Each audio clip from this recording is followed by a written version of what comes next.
Hello everyone, this is Anubhav Jain and welcome you all in the Smart e-learning classes. Today we are continuing the lecture 2 of the Mauryan Empire.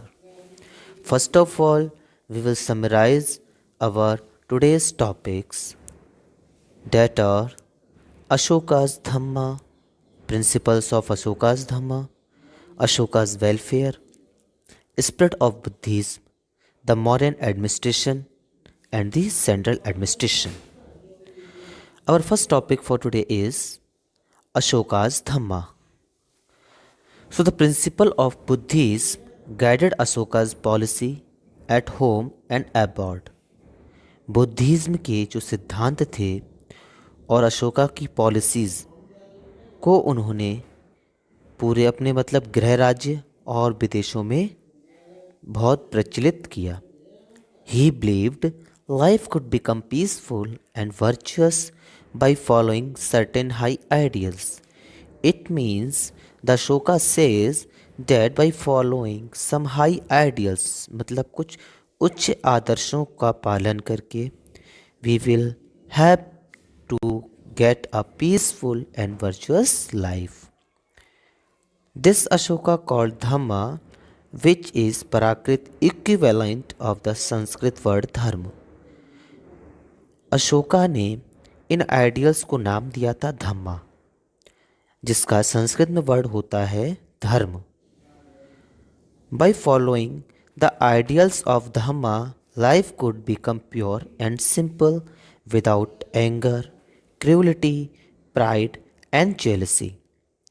Ashoka का ये मानना था कि अगर धर्म के आदेशों का और आदर्शों का पालन किया जाए तो हमारा जीवन बिना किसी गुस्से, क्रूरता, घमंड और ज्वेलसी के बिना हमारा जीवन बहुत ही साधारण और अच्छा बन सकता है. He explained Dhamma in edicts which were mainly written in Brahmi script. उन्होंने अपने धर्म को जो एक्सप्लेन किया है वो एडिक्ट्स में किया है. यहाँ पर एडिक्ट्स एक न्यू वर्ड है. एडिक्ट्स का मीन होता है आज्ञा पत्र, ठीक है ना, किसी तरीके की आज्ञा देना, that is edict in written form. Okay, तो ये ब्राह्मी स्क्रिप्ट में था. He used Prakrit the language of the common people in these edicts. उन्होंने इन एडिक्ट्स में प्राकृत लैंग्वेज का यूज़ किया. दस the common people could easily understand his teachings and dhamma. इस वजह से जो कॉमन पीपल हुआ करते थे उनको अशोका के धम्म की, यानी कि जो धर्म का उन्होंने प्रचार प्रसार किया था, जो उन्होंने सिद्धांत दिए थे, उसको समझने में आसानी हुई. Okay, next is we learn about Ashoka's ideas about Dhamma. It means now we will discuss about the Dhamma's principle. So the main principles are non-violence. उनका अशोका का वही सबसे पहले यही मानना था कि किसी को भी नहीं मारा जाना चाहिए, अहिंसा का पालन करना चाहिए. No animals to be slaughtered for sacrifice, यानी बलि के नाम पर किसी जानवर को भी नहीं मारा जाना चाहिए. Next is respect for parents and elders and kindness towards slaves and servant. उनका ये कहना था कि हमें अपने बड़ों का और अपने माता पिता का भी सम्मान करना चाहिए, और जो हमारे जो कार्य करने वाले हमारे हेल्पर्स होते हैं उनके प्रति दयाभाव रखना चाहिए. टॉलरेंस टुवर्ड्स ऑल रिलीजन, सभी धर्मों के प्रति संवेदनशीलता. चैरिटी फॉर पुअर, गरीबों का लिए चैरिटी करना. अशोका का ये कहना था, Ashoka used to say all men are my children, सभी लोग मेरे बेटे जैसे समान हैं. And he ruled his subject like a father, वो अपना साम्राज्य जो चलाते थे वो एक पिता के समान चलाते थे. Next is the welfare that had took by the Ashoka. अपने लोगों के लिए, अपनी जनता के लोगों के लिए उन्होंने कुछ वेलफेयर कल्याणकारी कार्य किए थे. वो थे, he appointed officers called Dhamma Mahamatras to propagate धर्म.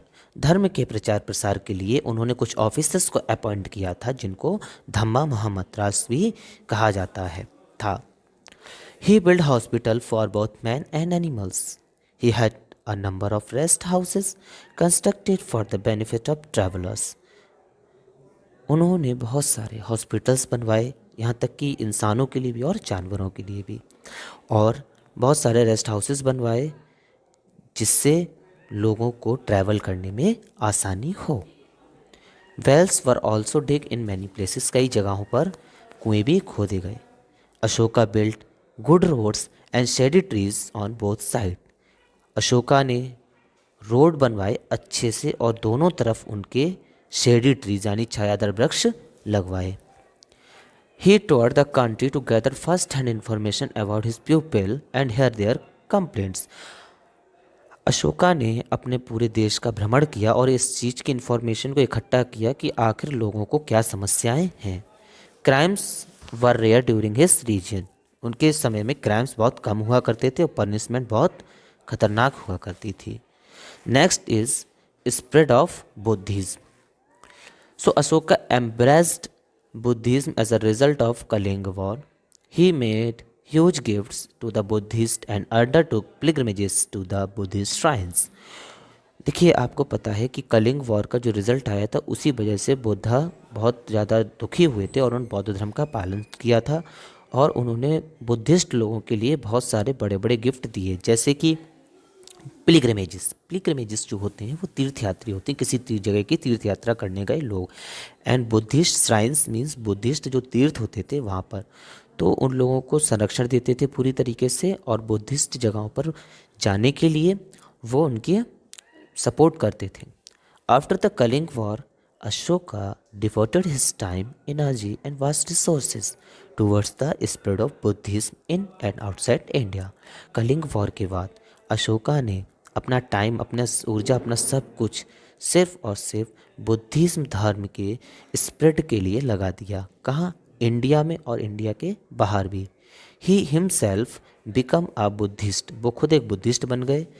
And gave up hunting and become a vegetarian, उन्होंने शिकार छोड़कर वेजिटेरियन बन गए थे, शाकाहारी।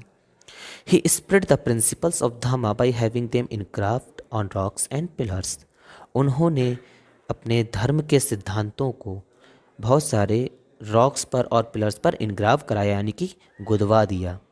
ही appointed special officers called Dhamma Mahamatras whose duty was to improve the general life of the people and enforce the principles of Dhamma across the country. उन्होंने धम्मा महामंत्रा, जैसा कि मैंने आपको अभी बताया था, उन्होंने कुछ ऑफिसर्स अपॉइंट किए थे जिनको धम्मा महामंत्रास कहा गया था। उनकी ये ड्यूटी होती थी कि वो लोगों की, कॉमन पीपल की जो लाइफ होती है उसको अच्छा करें और प्रिंसिपल्स थे जो धम्म के उनको पूरे विश्व में फैलाएं। He send missionaries to Burma. First of all you should know what is missionaries, you know listen about bhikshu. तो मिशनरीज हम लोग भिक्षु को बोलते हैं। तो उन्होंने भिक्षुओं को बर्मा भेजा यानी Myanmar and Sri Lanka. He sent his son Mahendra and daughter Sanghamitra to Sri Lanka to preach Buddhism. बौद्ध धर्म के प्रचार प्रसार के लिए, शिक्षा के लिए उन्होंने अपने बेटे महेंद्र एंड डॉटर संघमित्रा को श्रीलंका भेजा। It was due to Ashoka's effort that Buddhism spread far beyond India. ये सिर्फ अशोका का ही एफर्ट था कि बुद्धिज्म रिलीजन पूरे विश्व में यानी इंडिया के बाहर तक फैला।